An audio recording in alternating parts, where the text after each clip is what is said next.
Polynomials and functions. Things you're going to need to know. You need to know what a term is, what is a monomial, what is a polynomial, what is a degree, and what is a coefficient. These are examples of algebraic expressions. So what is an algebraic expression? Well, an algebraic expression is defined to be expressions involving numbers and or operations. A quick way to determine an algebraic expression is if you don't see an equal sign, then it is an algebraic expression. If you do see an equal sign, then to the left of it, that's an algebraic expression, and to the right of it, that's another algebraic expression. All right, so what is a term? A term can be a number, it can be a variable, or it can be both of them joined by a multiplication symbol. So 3 is a term, x is a term, 3x is a term, 5a squared is a term. So these are terms. Coefficient. Coefficient is defined to be the number being multiplied to a term. So the coefficient, think of it as the number in front of a variable. So for example, in this algebraic expression, the coefficient would be 3. In this algebraic expression, the coefficient would be 2 and 2. In this algebraic expression, the coefficient would be 5, 1. A constant. So when we look at this algebraic expression, we see that this algebraic expression has 3 terms. Terms are separated by either a plus or a minus operation. So there's one term there, there's another term there, and there's another term there. There are 3 terms. The last term is special because the last term is just a number. Any term that is special has a special name, has a unique name. It is called a constant. So a constant is just a number. Monomial is any expression with one term. Bi means 2. So binomial is any expression with 2 terms. Tri means 3. So any expression with 3 terms is a trinomial. Let's take a look at some monomials. So mono means 1. So one term, 3, is a monomial. X is a monomial. 10x, that's a monomial. Bi means 2. So you need 2 things. So x plus 2, that's 2 terms. You can have a plus b. You can have x squared plus x. These are all examples of binomial. Tri means there are 3 terms. So then an example of it would be x squared plus x plus 5. A squared minus a minus 10. Polynomial is just a general name for an algebraic expression. So polynomial, so all of these are special polynomials. One term can be called a polynomial. 2 terms can be called a polynomial.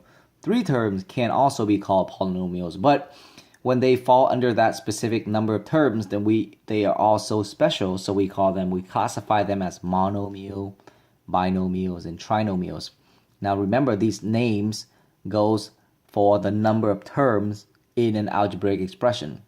So this would be a trinomial, this would be a binomial, and this would be a monomial, and so on and so forth. So polynomials, anything can be a polynomial. So like 3 can be a polynomial, x plus 2 can be a polynomial, a squared minus a minus 10 can be a polynomial, or maybe x to the 4th plus x to the 3rd plus x to the 2nd plus 10, that could be a polynomial. So anything is a polynomial.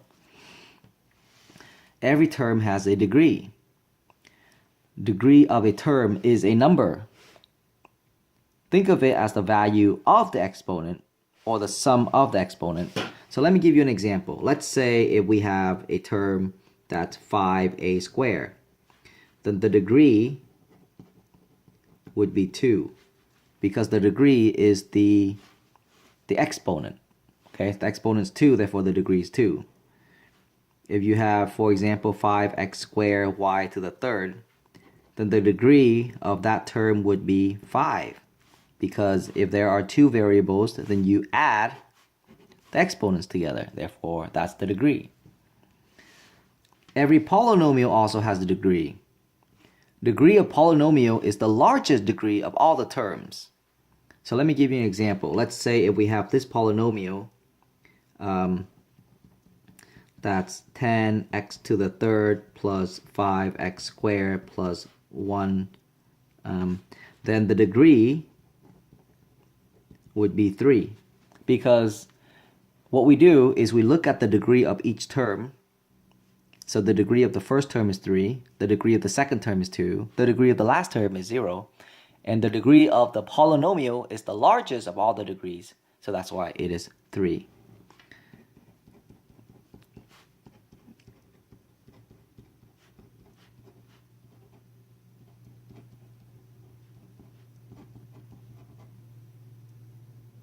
Okay, so in this polynomial right here, the degree of the first term is 6, the degree of the second term is 12, the degree of the third term is 13, so the degree of the polynomial is 13.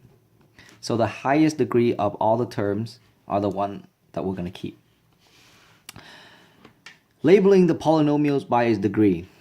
So you can also name a polynomial based on the number of degrees. If a polynomial has 0 degree, it is called a constant. If a polynomial has a degree of 1, it is called a linear. If a polynomial is a degree of 2, it is called quadratic.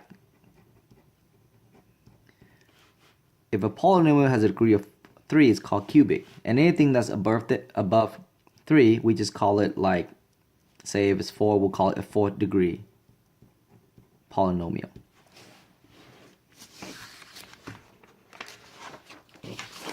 All right, so let's take a look at polynomials and let's identify its property. Identify the terms of each polynomial. So in this polynomial, there are 3 terms, and the terms are 7x squared, x cubed, and then negative 8. Classify the polynomial by the number of terms. So because the polynomial has 3 terms, we call this a trinomial. Trinomial. Tri means 3, meal means term, so 3 terms. Find the coefficient of the polynomial. The coefficients are the number in front of the variable. So the coefficients are 7 and 1. Okay, so there's 7 and 1. Determine the degree of the polynomial. So the largest degree of all the terms is 3. So the degree is 3. Name the polynomial based on the degree. Because it has a degree of 3, it is called a cubic polynomial.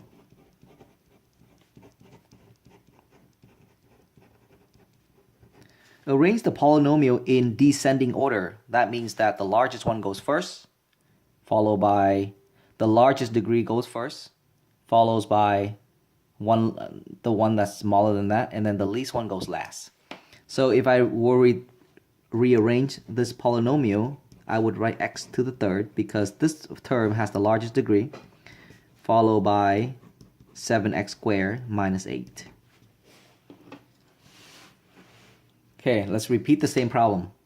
Same questions for a different polynomial. Identify the terms of each polynomial. This polynomial has 3 terms, so the terms are 2x to the 4th minus x to the 3rd, 4x. Classify the polynomial by the number of terms. Again, it has 3 terms. It is called trinomial. Trinomial. Find the coefficient of the polynomial. The coefficients are the numbers in front of the variable. So 2, negative 1, and 4. Determine the degree of the polynomial. This polynomial has a degree of 4 because 4 is the largest degree of all the terms. Name the polynomial based on the degree. This is a 4th degree polynomial. Arrange the polynomial in descending order. So if you look carefully at the degree of each term, it goes from 4, 3, 1. So currently it is already in descending order. So therefore, we don't need to do anything to rearrange the polynomial. Now we can evaluate polynomials. So when you see like p of 2, that means that they want you to replace the variable x with the number 2 and then simplify it. So part A, p of 2 means that we go here and we replace the variable x with the number 2. This becomes 3 times 8 minus 8 plus 6. So that becomes 24 minus 8 plus 6. This becomes 16. 16 plus 8. 16 plus 6 is 22. So for that particular problem, we get 22.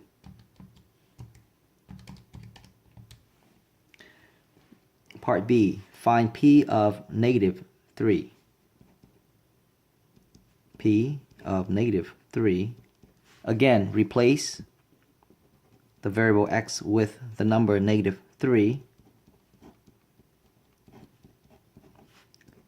Negative 3 times negative 3 times negative 3 gives you negative 27. This becomes a plus 12.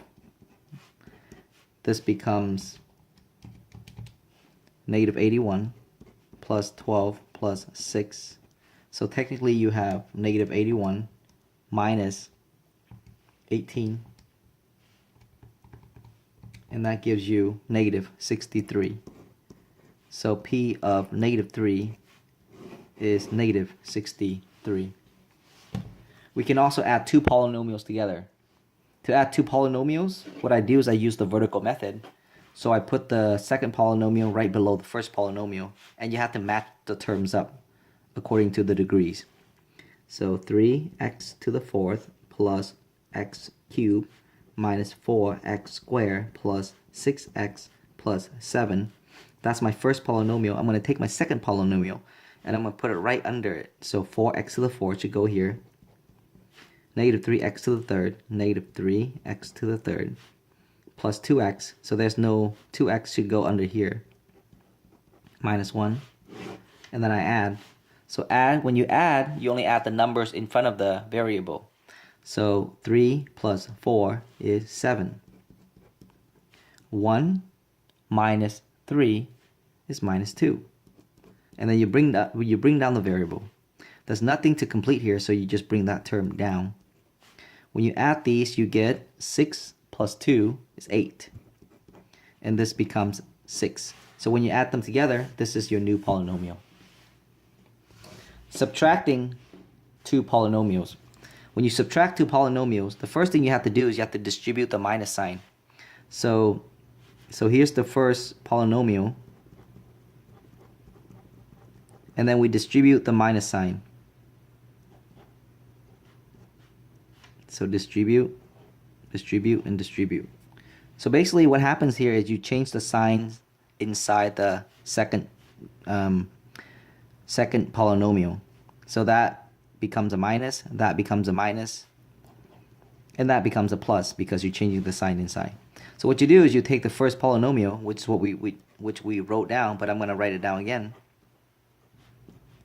And we're going to take the second polynomial and we're going to put it right under the corresponding term. So negative 3x cubed minus x squared plus 5. And then we're going to add. So this becomes 1 minus 3 is minus 2. Don't touch the variable and the exponent, just carry it down. When you add or subtract, only work with the numbers in the front. Negative 4 minus 1, that's negative 5. Bring down the 6x because there isn't anything to add or add it with. 7 plus 5 is 12. Now the reason why we add is we already distributed this minus sign, and that changes the sign inside, and therefore now we just kind of combine these together through addition.